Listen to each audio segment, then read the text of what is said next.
Ladies and gentlemen, welcome back to the analysis of YOLENO TV. I hope you're well from wherever you're watching this channel. Now, Rigathi is coming back to Kenya on the 21st this month, August. But Ruto is scheduled to go to the US next month. Now, Ruto's trip of the US is going to serve two purposes. First of all, it's going to be to attend the scheduled UNGA that is going to take place in New York. Right now, Ruto knows very well that the US government wants to revoke major agreements with Kenya. Now, there's a dilemma here for William Ruto, and I want us to focus on this dilemma because the tour of the US is meant to sort that dilemma, and there's something that is going to come out after that meeting based on the statement from William Ruto. But first and foremost, ladies and gentlemen, just as usual, don't forget to like this video. I've discovered that many of you good viewers watch our videos, but don't forget to like. If you forget to subscribe, please subscribe, because that is the only way you appreciate the work we do on this channel.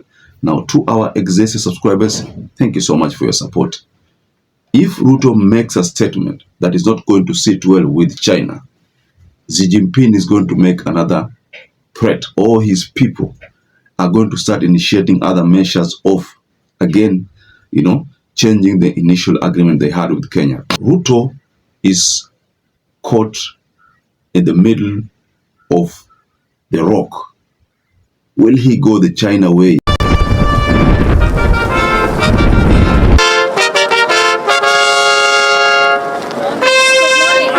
The West. Our Africa policy. When we do something in Africa, we do it in Kenya first. And there's a reason for that. It's because of our shared interests and alignment on governance, on rules. Which way?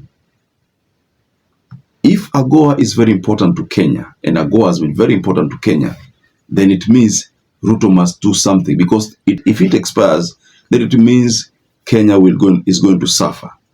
The duty-free access is going to be revoked if it expires. So if Trump decides to invite William Ruto in the Oval Office, so waongee pale kwa Oval Office, so pale Trump decides to counter William Ruto and probably play those clips from Rigathi Gachagua, the statements, it's going to put William Ruto in a very awkward situation. Because I remember there was a time, and there's a president of Africa. No, it was Cyril Ramaphosa. Cyril Ramaphosa had been invited by Trump.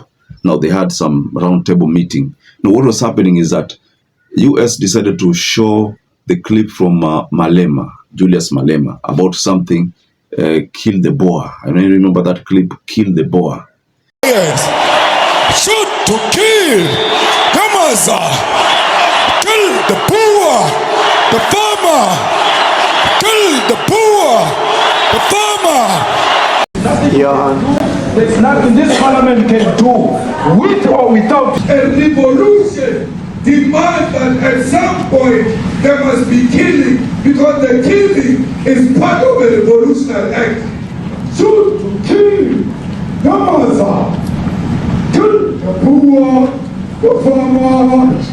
Kill the poor, the farmer. So people have always linked that statement from Malema, kill the poor, to be something like kill the whites, the white settlers, in South Africa. So if Trump decides to play the clips from Rigathi Gachagua, of course he's going to do that. I am 100% sure that Trump will play those clips to William Ruto, so that William Ruto can be forced to respond to them. The issue of abduction, the issue of maiming, his clips on the shoot on the leg. I see, it's going to be hectic. You see, with Cyril Ramaphosa it was a bit easier, because Cyril Ramaphosa did not make those statements. It was his opponent, Julius Malema, someone who has been his fierce contester. But this is someone who has publicly, the president who has publicly said shoot on the leg. And then the minister serving under his government has also mentioned the same statements. Shoot anybody who gets into a police station. This statement. And then there are people like Kamket, people like Duale, people like Sudi, who have made statements about rigging elections. So, Ruto is going to be confronted with a very bizarre situation there if he agrees. And of course, he has to agree to the Oval meeting because right now he feels pressured. And because of the pressure that Rigathi Gachagua has already exposed there, the details that Rigathi Gachagua has already exposed there, I am sure that Trump handlers already have done something about the clips, and they're just waiting for William Ruto. And again, there's something else also about Ford Foundation, statement which came from William Ruto's mouth. Yeye mwenye alitamka kwamba Ford Foundation and finance. He is going to be confronted with that clip also to explain what did he mean about the Ford Foundation.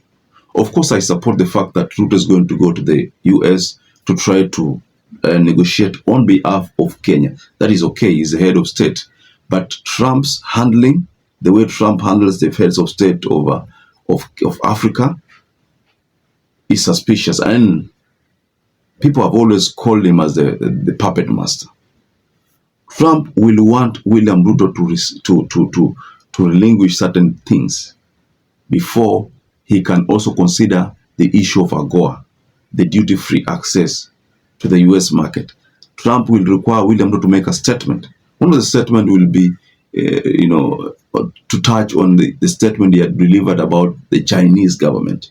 He will be confronted with the same reality. Now, if you go to statistics, and I've been going to statistics, try to see whether we actually benefit from China. Ama Ruto's statement was justified. Because if you go to the statistics, in fact, from the Institute of Economic Affairs, we are told as of 2023, China accounted for about 3% of Kenya's export. So Kenya exported only 3%. That is according to the third quarter, 3%. Now, if you look at the exports, Kenya mainly exports primary products inclusive of minerals, animals, vegetable, and metal products. You see, minerals, gold, minerals, those kind of items. That is what Kenya mainly exports. But if you go to AI overview, we are told that the bilateral trade relationship between Kenya and China boosted the exports, because Kenya exports primarily, just like I told you, but again, because of that agreement, there was also sea products which are going to be sent to China. So we can as well say that there was some gain. Kenya ilipata kidogo ilipata something positive out of the trade agreement between Kenya and China. So, but the same is going to happen with the US. So that's what I was saying, that Ruto is in a dilemma. I don't know how many of you agree with me. Just go below in the comment section and tell us whether you also believe that Ruto is in a dilemma. So perhaps if you're watching this video and you've not subscribed, take 1 second and subscribe, like this video. Till you catch up again, stay safe and stay blessed.